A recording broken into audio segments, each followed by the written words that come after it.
Drevje, les spremlja ljudi že tisoče in tisoče let.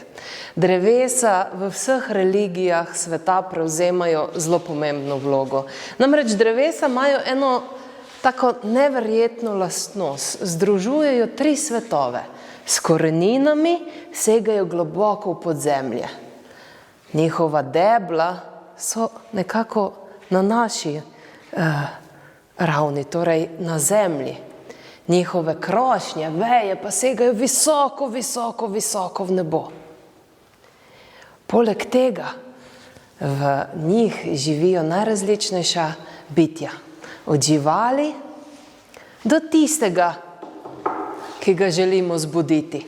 Namreč verjeli so nekoč, da v drevesih živi duh dreves. In če potrkamo na drevo, na les, bomo zbudili tega duha, ki nam bo pomagal, da nam stvari ne bodo šle narobe. Tako da za vsak slučaj še kar naprej trkite na les, da vam bo drevesni duh pomagal.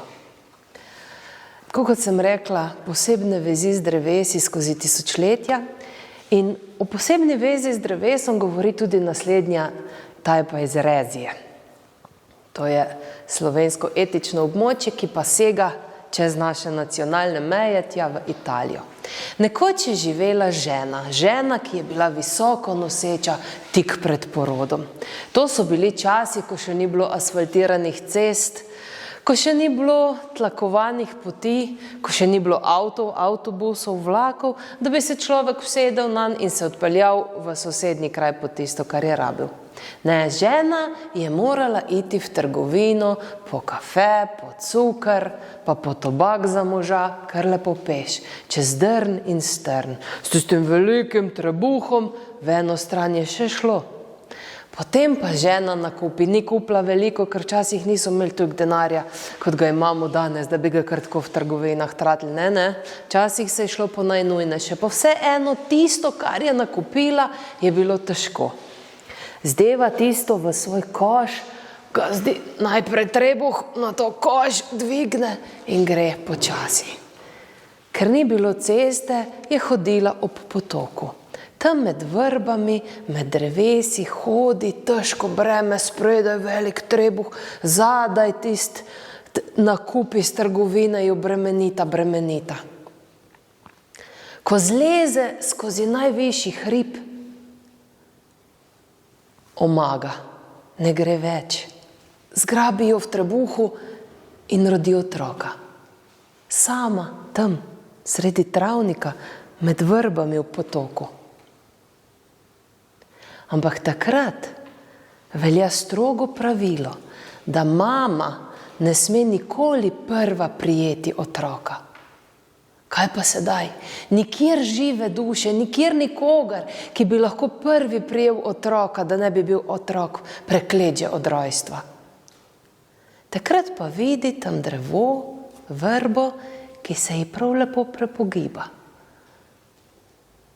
Mati zgrabi tisto vejo, jo položi do otroka in tista veja objame otroka. Tako je botra vrba prva prijela tega otroka. Mati ga nato naloži sebi v krilo, da tist koš nazaj in se odpravi domov. Kadarkoli se je mati vračala mimo tiste vrbe, sta se z vrbo prav lepo pozdravili. Mati je rekla, dober dan, botra vrba. Vrba pa se je samo nemo priklonila.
ni zastonj, da pravimo v Sloveniji zelena dežela. Skoraj 60% Slovenije je poraščeno z gozdom. Zato tudi ni čuditi, da kar precej slovenske dediščine izhaja iz gozda. Tudi nesnovne, torej tudi pravljic, zgodb. In da ne boste mislili, da se v gozdu dogajajo same strašne stvari, lahko se zgodi tudi kaj prijetnega. In ta naslednja pravljica izhaja pravzaprav iz Idrije.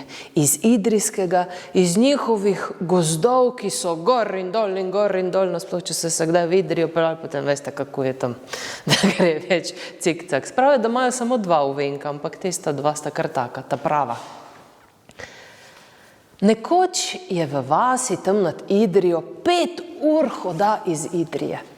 Koleraba tisto jesen obilno obrodila. In kmet se odloči, da bo viške kolerabe prodal dol, v mesto, v Idrijo. Nabuta si svoj koš in se odpravi v Idrijo. Tam proda vso kolerabo za odlično ceno. Zato se odloči, da bo mami kupil še svileno ruto. Tak je bil vesel, da je tako dobro prodal tisto kolerabo. Ampak koleraba je zdaj, a ne? Ko so dnevi vedno krajši, noč hitro pride. In tako se je že v mraku odpravil domov. Rekla sem, 5 ur hoda, prednji je dober iz Idrije ven prišel, je bila že trda tema. Nad idrijske gozdove se je počasi začela spuščati ta trdovratna megla, ki jo imamo zdaj kar nekaj tedni, ne?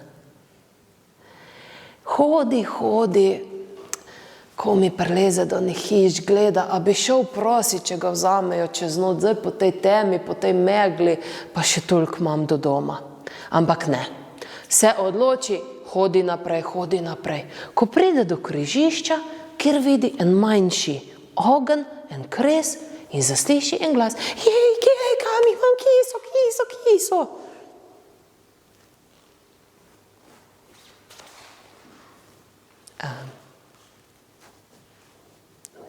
Ne vidi nikjer nikogar. Joj, kiso. Dober večer, kaj kdo tukaj? Ja, tu sem. Kje pa? Dol poglej k svojim nogam. Pa res. Majhen, škrat. Z rdečo kapico, črnim telovnikom, zlatimi gumbi, zelenimi hlačami. Čok, se sem te pa jaz kar po hodu, reče kmet. Ja, kaj pa ti? Joj, ključe iščem, pomagaj mi jih poiskati. Ja, kaj ključe? Ja, od doma ključe do jutra moram priti domov, drugače mi trda prede, ne bi smel biti zunaj. Ja, kaj pa delaš potem zunaj, če ne bi smel biti zunaj? Ja, gozdnim živalim pomagam najti prebivališče za zimo. Poglej, ježek bo pod koreninami, veverica bo v krošnji stare bukve. Kmet je bil dobrega srca, je rekel, kaj se pa zamudim, če mu pomagam. Tam poišče eno rogovilo, jo prižge v tistem ognju in posveti. In sveti, ko se kar naenkrat tam zasveti nekaj zlatka.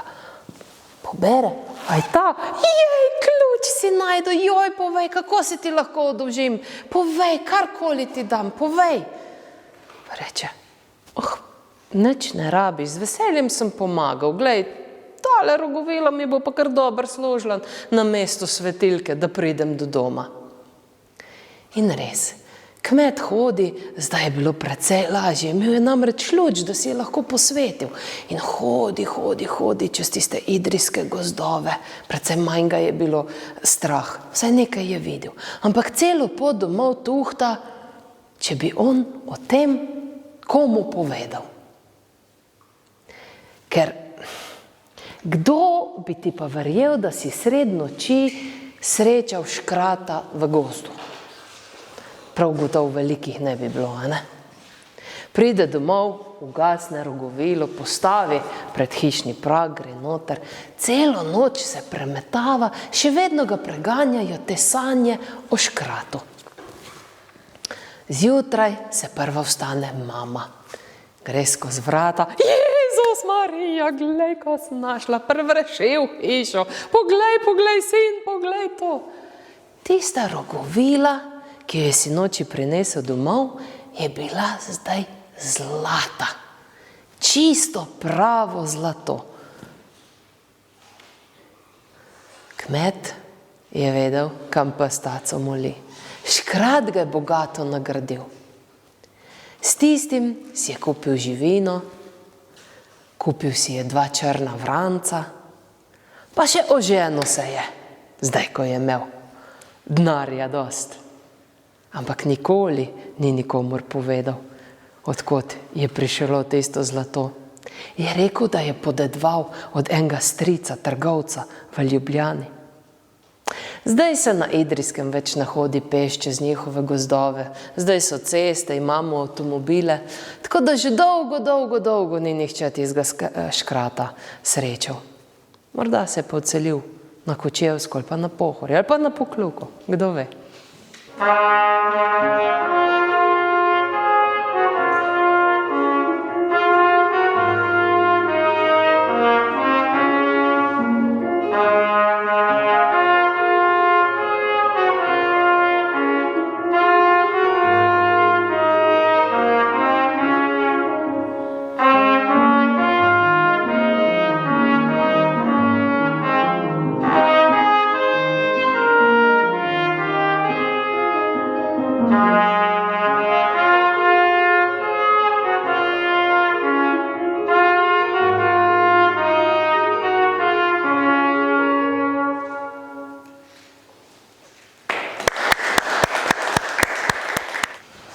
Zdaj pa še ena iz naših logov.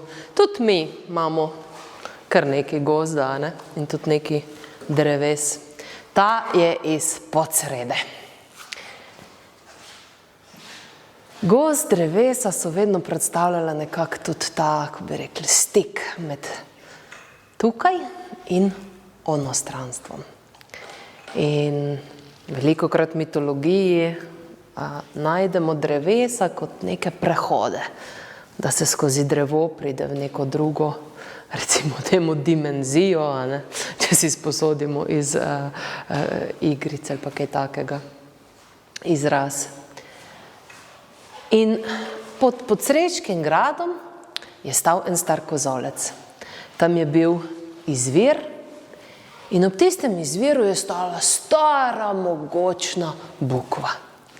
Ta bukva se je na prav poseben dan, na prav posebno uro in na prav posebno minuto zrušila.